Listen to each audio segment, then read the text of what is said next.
ኬድ ሆሎ የ$200 ሚሊዮን ደህንነት ተቋም ባለቤት ነው።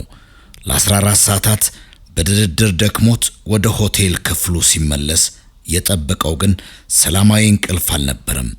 በንጉሳዊ አልጋ ላይ አንዲት ሴትና አንዲት ትንሽ ልጅ ተኝተው አገኛቸው። ሴቲቱ የሆቴሉ የጽዳት ሰራተኛ ስትሆን ደክሟት ከልጇ ጋር እዚያው እንቅልፍ ወስዷታል። ኬድ መጀመሪያ ቢናደድም የልጅነቱን የድህነት ትዝታ አሰበና ሊረዳቸው ወሰነ። ኬድ በሩ አጠገብ ቆሞ ቤልንና ልጇን አይቪን እያየ ባለበት ወቅት ስልኩ በድንገት ጮኸ። ቤል ደንግጣ ነቃች። የሆቴሉ ባለቤት ክፍል ውስጥ መቆሙን ስታይ ዓለሙ በፊቷ የጠቆረ መሰላት። ጌታዬ፣ በጣም ይቅርታ፣ አውቄ አይደለም፣ ደክሞኝ ለጥቂት ደቂቃ ነው የተቀመጥኩት እያለች እየተንቀጠቀጠች ይቅርታ ትጠይቅ ጀመር። ኬድ ግን ረጋ ብሎ ተረጋጊ፣ ስምሽ ማን ነው አላት። 17 ሰዓት ሙሉ ስትሰራ መቆየቷንና ልጇን የሚጠብቅላት ሞግዚት እንደሌላት ተረዳ። ከዚያም የምግብ ማዘዣ ደወለና ለቤልና ለልጇ የሚገርም ራት አቀረበላቸው። ቤል መጀመሪያ በጥርጣሬ ብታየውም የልጇ ረሃብ ግን አሸነፋትና አብራው መብላት ጀመሩ። ኬድ በንግግራቸው መሃል ቤል ቀደም ሲል ነርስ እንደነበረች አሁን ግን ሕይወት ከብዷት ቤት አልባ ሆና በየሆቴሉ እንደምትደበቅ ተረዳ። ዛሬ እዚህ ደሩ አላቸው። ቤል ወንዶች ያለ ምክንያት አይረዱም፣ ዋጋ ያስከፍሉኛል ብላ ብትፈራም ልጇ በብርድና በድካም እንዳትሰቃይ ስትል ተስማማች። በዚያ ምሽት ግን ቤል የሚያስደነግጥ መልእክት ከስልኳ ላይ መጣ። አማቷ ክላውንዲ ልጇን አይቪን ለመጠየቅ በገንዘብ እንደምትዝትባት የሚገልጽ ነበር። ቤል በፍርሃትና በእንባ ተሞልታ አደረች። ፀሐይ በክፍሉ መስኮት ብቅ ስትል ቤል ነቃች። ሰዓቱ 11:47 AM ይላል። የጽዳት ሰራተኛዋ ለመጀመሪያ 13 ደቂቃዎች ብቻ ቀርተዋታል። አይቪ የኔ ቆንጆ ተነሺ እያለች ልጇን ቀሰቀሰቻት። ትናንት የለበሱትን የተጨማደደ ልብስ በፍጥነት ለበሱ። ቤል ኬድ ሳይነቃ በዝምታ ለማምለጥ አሰበች። የልጇን እጅ ይዛ በሩን ልትከፍት ስትል ግን አንድ ድምፅ ከኋላ ተሰማ። ሳንሰነባበት ልትሄዱ ነው? ቤል ደንግጣ ዞር አለች። ኬድ በመኝታ ክፍሉ በር ላይ ቆሟል። ገና ታጥቦ የወጣ ይመስላል። ጥቁር ጂንስና ቲሸርት ለብሷል። ፊቱ ላይ ግን ትናንት የነበረው ድካም ስሜት የለም። የኬድ ደግነት ምንም እንኳን ባለጸጋ ቢሆንም የቤልን ድካምና ኩራት ተረድቶ በክብር አስተናገዳት። የቤል ጥንካሬ እንደ ነርስ ተምራ የነበረች ሴት ለልጇ ስትል የጽዳት ሥራ ለመስራት ለመታገል ያላትን ጽናት ያሳያል። አማቷ ክላውንዲ ዛቻ በቤል ሕይወት ላይ ትልቅ ጥላ ጥሏል። ኬድና ቤል በሆቴል ውስጥ ውይይት አደረጉ። ኬድ ከከተማ ወጣ ብሎ በሚገኘው ትልቅ መኖሪያ ቤት ውስጥ እንዲኖሩ ጋበዛቸው። ቤል መጀመሪያ ወንዶች በነፃ ምንም አያደርጉም ብላ ብትጠራጠርም ኬድ ግን ለልጅ ስቲ እድል ስጭኝ በማለት አሳመናት። ቤል ለአንድ ሳምንት ብቻ ለመሞከር ተስማማች። ቤል የቀኑን የሆቴል ጽዳት ስራዋን ስታከናውን ኬድ ደግሞ ከአይቪ ጋር ሆቴል ውስጥ ቀረ። ቤል በስራ ላይ ሆና በ20 ደቂቃው ስልኳን ስታይ ኬድ ስለ አይቪ ሁኔታ የሚገልጽ አስቂኝ መልእክቶችን ይልክላት ነበር። ካርቱን እያየን ነው፣ ቁርስ ላይ ከቻፕ በዝቶበታል፣ ስለኔ ሮቦት ሱፐር ሂሩት ስዕል እየሳለች ነው የሚሉ መልእክቶች የቤልን ጭንቀት ቀነሱላት። ከቀኑ 8 ሰዓት ስራዋን ጨርሳ ስትመለስ ኬድና አይቪ በስዕል መጻፊያ ቀለም ተለቃልቀው አገኘቻቸው። አይቪ የኬድን የቤልና የራሷን እጅ ለእጅ የተያዘ ስዕል ለእናቷ አሳየቻት። ቤል በስሜት ተዋጠች። ኬድ በገዛላት የህፃናት መጫወቻ አይቪን በመኪና ውስጥ ጭኖ ወደ ሰሜን ቺካጎ ጉዞ ጀመሩ። መኖሪያ ቤቱ ሲደርሱ ቤል ደነገጠች። ቤቱ እጅግ ዘመናዊ ግዙፍ ነበር። እዚህ ብቻህን ነው የምትኖረው ስትል ጠየቀችው። አዎ፣ ለዛ ነው እናንተ ብትኖሩበት ደስ የሚለኝ አላት። ቤል ወደ ቤቱ ስትገባ እኔ የሆቴል ሰራተኛ ነኝ፣ አንተ ደግሞ ባለጸጋ፣ እኛ ከተለያየ ዓለም የመጣነን እዚህ አይመጥነንም ብላ ብታመነታም ኬድ ግን አሁን የሚያስፈልጋቸው ደህንነቱ የጠበቀ ቦታ ነው፣ ያ ደግሞ እዚህ አለ ሲል መለሰላት።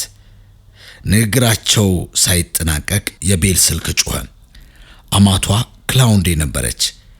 ቤል እየተንቀጠቀጠች ስልኳን አነሳች። ቤል ስለ አይቪ ልናወራ ይገባል። የልጅ ማሳደጊያ መብት ክስ የመሰረትኩ ነው። ጠበቃዬ ጠንካራ ማስረጃ እንዳለ ነግሮኛል። ምክንያቱም አንቺ የተረጋጋ ቤት እንኳን የለሽም አለች ክላውንዴ በቅዝቃዜ ድምፅ። ቤል እየተስተካከለ ነው ብትልም ክላውንዴ ግን ቀጠለች። መርማሪ እንደነገረኝ በየሆቴሉና አንዳንዴ መኪና ውስጥ ታድራለች። ይህ ደግሞ ሕፃኗን ችላ ማለት ነው። የልጅ ልጄ እንደ ቤት አልባ እንድትኖር አልፈቅድም። የኬድና የአይቪ ትስስር ኬድ በጦርነት ውስጥ ያለፈ ጠንካራ ሰው ቢሆንም ከትንሹ አይቪ ጋር ስዕል እየሳልና ካርቱን እያየ ያለፈውን ጊዜ ልቡን ርኅራኄ ያሳያል። የቤል አጣብቂኝ በክብር የመኖር ፍላጎቷና ልጇን ላለማጣት ስትል የኬድን እርዳታ የመቀበል ግዴታዋን መካከል ትገኛለች። ክላውንዴ የቤልን ደካማ ጎን ቤት አልባነት ተጠቅማ ልጇን ለመንጠቅ ማቀዷን ታሪኩ ወደ ከፍተኛ ውጥረት ውስጥ ይከተዋል። የቤል አማት ክላውንዴ በ2 ሳምንት ውስጥ የልጅ ማሳደግ መብቱን በሕግ እንደምትነጥቃት ዝታ ስልኩን ዘጋችው። ቤል ዓለሙ የተደፋባት ያልተሰማት አይቪን ሊነጥቁኝ ነው፣ ልጄን ላጣ ነው እያለች ስትሰቃይ ኬድ ግን በቁርጠኝነት ከጎኗ ቆመ። ቤል ክላውንዴ ገንዘብ፣ ጠበቃና ዝና አላት፣ እኔ ግን ምንም የለኝም ብላ ብታለቅስም ኬድ አይቪን አትጥያትም፣ እኔ ረዳሻለሁ አላት። ኬድ ቤልን ለ6 ወራት ወይንም ከዚያ በላይ በመኖሪያ ቤት ውስጥ እንድትቀመጥ ጋበዛት። ይህም በሕግ ፊት የተረጋጋ መኖሪያ ቤት የላትም የሚለውን ክስ ውድቅ እንደሚያደርገው ገለጸላት። ቤል ግን ሰዎች ምን ይሉኛል ከአንድ እንግዳ ወንድ ጋር መኖርሽ ክላውዴ ለክስ ትጠቀምበታለች ብላ ፈራች። ኬድም በሕግ የታወቀ የኪራይ ስምምነት እንፈራረማለን፣ በወር $1 ብቻ ትከፍያለሽ ሲል መለሰላት። ቤል ግን በነፃ መኖር ስለፈለገች ግሮሰሪ ለመግዛትና ቤቱን ለመንከባከብ ተስማማች። ቤል ይህን ሁሉ ለምን ታደርጋለህ ብላ ስትጠይቀው ኬድ ለመጀመሪያ ጊዜ የግል ታሪኩን ነገራት። ኬድ በ7 ዓመቱ እናቱን አጥቶ በየሰው ቤት ሲንከራተት ያደገ ልጅ ነው። በ15 ዓመቱ ሩት የተባለች ሴት በበጎ ፍቃድ ወስዳ ካሳደገችው በኋላ ሕይወቱን እንደተቀየረና ያንን ውለታ ለሌላ ሰው ለመመለስ ቃል ገብቶ እንደነበር ገለጸላት። በኢላኖ ግዛት ውስጥ የታወቀ ቤተሰብ ጠበቃ ጁሊያን ክሮስን የቅርብ ጓደኛ እንዲሆንና ነገ ጠዋት 4 ሰዓት ቀጠሮ እንዲዝላት ነገራት። በአይቪና በኬድ መካከል ያለው ትስስር ኬድ አይቪን በቤት ጓሮ ወዳለው የመጫወቻ ዥዋዥዌ ይዟት ወጣ። ቤል በመስኮት ሆና ልጇ በደስታ ስትጫወትና ኬድ ሲያጫውታት ስታይ ልቧ በስሜት ተነካ። አይቪ አባቴን ትመስላለህ ማለቷ ቤልን ክፉኛ ቢጎዳትም ኬድ ግን ለልጇ የሚሰጣትን ደህንነትና ደስታ ትልቅ ዋጋ እንዳለው አመነች። ቤል መታጠቢያ ቤት ገብታ ለብዙ ወራት አፍኗት የነበረውን እንባዋን አፈሰሰች። ለሞተው ባለቤቷ፣ ላጣችው ቤትና አሁን ለገጠማት የልጅ መነጠቅ ስጋት አለቀሰች። ነገር ግን ይህን ማድረግ አለብኝ፣ ለልጄ ስል መታገል አለብኝ ስትል ራሷን አበረታች። የኬድ ክፍያው ለሌላው መመለስ መርህ ኬድ ለቤል እያደረገ ያለው እርዳታ የራሱን ያለፈ መሰረት ያደረገ መሆኑን ታሪኩ ይገልጽልናል።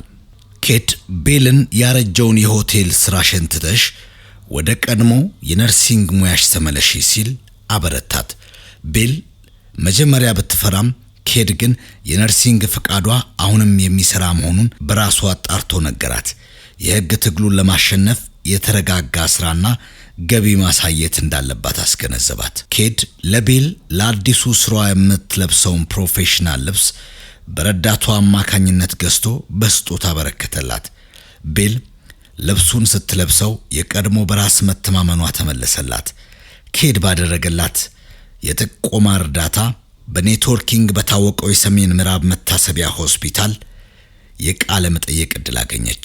በቃለ መጠይቁ ወቅት ለምን እንቅጠርሽ ተብላ ስትጠየቅ ቤል ታታሪ፣ ሩሩና ለህይወት መታገል ምን ማለት እንደሆነ በተግባር ስለማሳወቅ ለታካሚዎች የተሻለ እንክብካቤ ያደርጋለሁ ስትል በብቃት መለሰች። ወዲያውኑ ስራውን አገኘች። በሳምንት 3 ቀን በቀን 12 ሰዓት የምትሰራበት ሙሉ ጥቅም ያለው ስራ ሆነ። ቤል ስራ ማግኘቷን ለኬድ ስትነግረው ሁለቱም በደስታ ተዋጡ።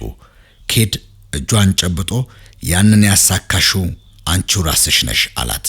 በዚያ ቅጽበት በመካከላቸው ልዩ የሆነ የፍቅር ስሜት ተፈጠረ። ነገር ግን ቤል ለልጇ ስትል ከማንኛውም ትኩረት ከሚከፋፍል ነገር ራሷን ለመጠበቅ ወሰነች። የኬድ የደህንነት ኃላፊ አንድ ሰው ቤልን ኬድን እየተከታተለ መሆኑን ነገረው። ክላውንዴ ቤል የት እንደምትኖርና ከማን ጋር እንዳለች ለማወቅ ሰላይ ቀጥራ ነበር። ምሽት ላይ ቤል አንድ መልእክት ከማይታወቅ ቁጥር ደረሳት። የት እንዳለሽና ከማን ጋር እንደሆንሽ አውቃለሁ። ከአንድ ባለጸጋ ሰው ጋር መኖርሽን የፍርድ ቤት ክስሽ የሚያስረዳ ይመስለኛል። ካሰብኩት በላይ ሞኝ ነሽ። ፍርድ ቤት እንገናኝ።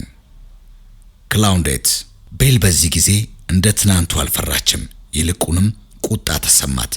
ስልኳን አንስታ እንዲህ ስትል መለሰችላት፣ የፈለግሽውን ይዘሽ ነይ።